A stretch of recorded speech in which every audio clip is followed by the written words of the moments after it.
સો દોસ્તો તો અત્યારે આપણે છે ભુજ અને ભુજથી અત્યારે ઘરે આવવાના છે. ફાઇનલી ઓલમોસ્ટ રેડી થઈ ચૂક્યા છે અમે લોકો, અને અમારો સામાન પણ પેકિંગ થઈ ચૂક્યો છે. આ છે બેગો છે બધી, આ છે અને અત્યારે ધ્રુમિલ પણ બિલકુલ રેડી છે અને બગુ પણ રેડી છે. બગુ અત્યારે લગાડી રહી છે પાવડર, બરાબર. અને સાંજની અમારી 5 વાગ્યાની બસ છે અહીંથી, તો બસ ટાઈમ થઈ ચૂક્યો છે ઓલરેડી. તો ફાઇનલી અમે લોકો નીકળવાના છે અત્યારે.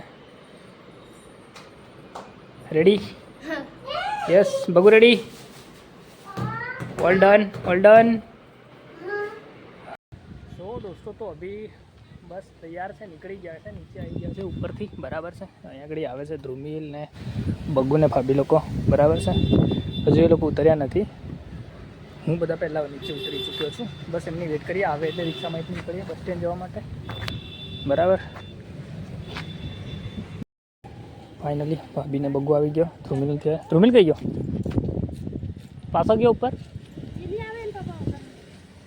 સો દોસ્તો ધ્રુમિલ અને ભાઈ આવી ગયા છે, તો ચલો ફટાફટ નીકળીએ બસ સ્ટેન્ડ જવા માટે. દોસ્તો તો અત્યારે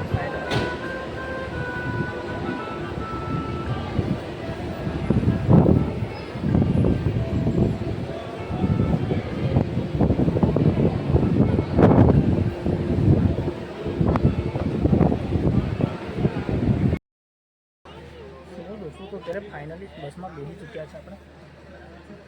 પછાડી આગળ બસ સ્ટેન્ડ છે કંઈક, સ્લીપર કોચ છે બસ.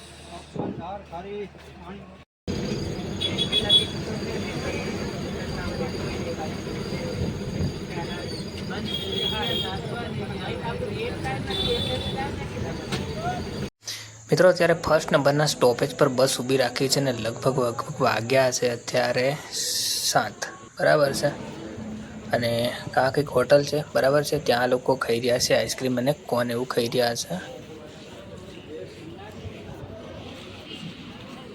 મિત્રો જે પબ્લિકને સીટ નથી મળી એ બિલકુલ નીચે ઊંઘી ચૂકી છે ને આ બધી પબ્લિક છે દાવત અને ચાપવાની છે, જે આદિવાસી કહી શકાય ને એ પબ્લિક છે ને આવી રીતે ટ્રાવેલિંગ કરે છે. અત્યારે ફાઇનલી બારિયા પહોંચી ગયા છે અને અત્યારે ઘરે જવા માટે નીકળી ચૂક્યો છું. ભાઈબંધને ત્યાંથી બાઇક મૂકેલી હતી, લઈ આવ્યો છે અને હવે ઘરે રવાના થઈ ચૂક્યો. સો દોસ્તો તો અત્યારે વાગ્યા છે સવારના 7 અને અત્યારે હું આવી ચૂક્યો છું ઘરે, બરાબર. અને રસ્તામાં થયું એવું કે બારિયાથી ઉતર્યા પછી બાઇક લઈને હું નીકળ્યો ત્યારે રસ્તામાં આવતા પેટ્રોલ ખતમ થઈ ગયું છે. અને સવારમાં 5 વાગે કોઈ જાગ્યું નહીં ને મને પેટ્રોલ મળ્યું નહીં, એટલે ગાડી પડી છે રસ્તામાં. હવે એ ગાડીને લેવા માટે મારે જવાનું છે અત્યારે.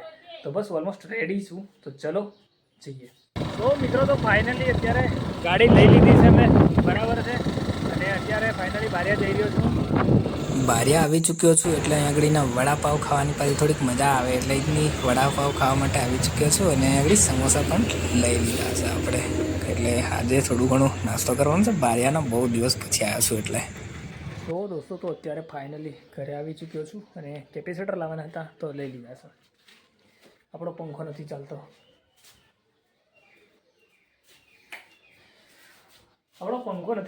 અવાજ કરે છે પણ પંખો નથી ચાલતો. દેખો નોર્મલ અવાજ કરે છે પણ ખબર નહીં કેપેસિટર નાખવાથી કદાચ પંખો ચાલુ થાય છે કે નથી થતો. તો ચલો આનું કામ કરવાનું છે અત્યારે.